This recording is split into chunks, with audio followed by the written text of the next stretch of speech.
Continuing our look back at the 80s, we had to look hard for somebody who we considered an expert in television. Brian Donovan of USA Today fit the bill. How you been, B? Good. How you doing, Brian? I'm okay. Happy New Year. Same to you, my friend. Give me a trend first off of the 80s before we go down your top 10. Well, I guess a trend of the 80s would be more reality-based television because it's cheaper to produce and networks like that. Yeah. And publicity's already done for you. Publicity's already done for you. And you can get a great return on your investment. Okay, so what criteria did you use in picking the top 10 for TV? Well, I didn't pick the best. Anyone could pick the best, and it's real subjective. What I did was I picked programming that had an impact. Okay. That we're going to see into the 90s. Okay. So number 10 would be? Number 10 would be Lonesome Dove. Here was a genre, and two genres actually, a Western and a miniseries. Everyone had written off. Said neither works anymore, multi-hour miniseries. This thing came on last year, and it did not go to the last roundup. It was a bona fide hit. Yeah, and yet did not do well with the Emmys, which is a real strange thing. And then number 9, why'd you do this? I have not lost my mind. This is the grandfather of tabloid television that came the new genre. And the reason why I say it has an impact is because we're seeing the impact already.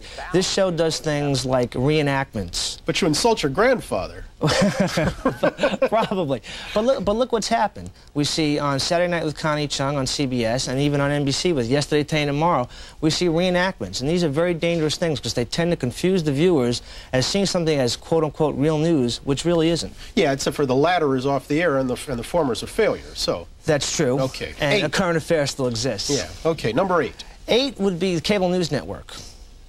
The rise of CNN. The rise of CNN. Ted Turner was a guy that came into a bar 9 years ago and kicked the bar stools out from under CBS, ABC, and NBC, and everybody laughed at him.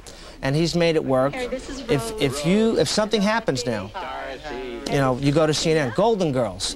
Golden Girls, everyone said no one will watch TV on Saturday night anymore. People go to video cassettes. Golden Girls has brought viewers back to Saturday nights on television. Plus, which is a senior show, basically. And it gets senior-based. Yep, and it gets older viewers, which advertisers also like. I'm going to speed you along. Number 6. Number 6 would be the Terry Fox story. This should be called the VCR story, because what happened was HBO was depending primarily on feature films as its programming. They saw the VCR threat coming. They said, we got to start our own motion pictures, and that was the first one. And 5? Star Trek: The Next Generation. You're kidding me. Nope. Syndicated shows, non-network shows, were usually regarded as pieces of trash. This cost almost $1 million an episode to produce and is going to be the standard bearer of syndicated shows in the future. I do confess to some surprise. Let's go to 4 and 3. 4 is MTV.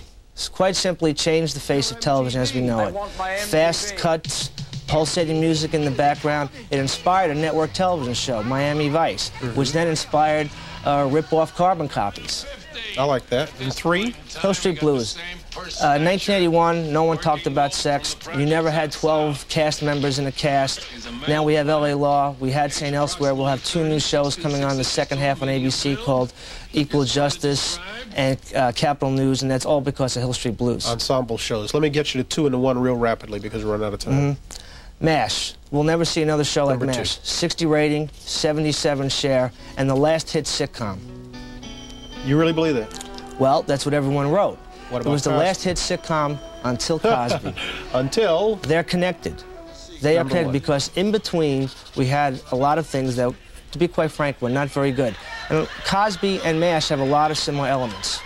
And for your television person of the decade, who would it be? Well, I have 2 items of the decade. I have a thing of the decade, which is the remote control, because it changed the way we watch television, and it would have to be Bill Cosby.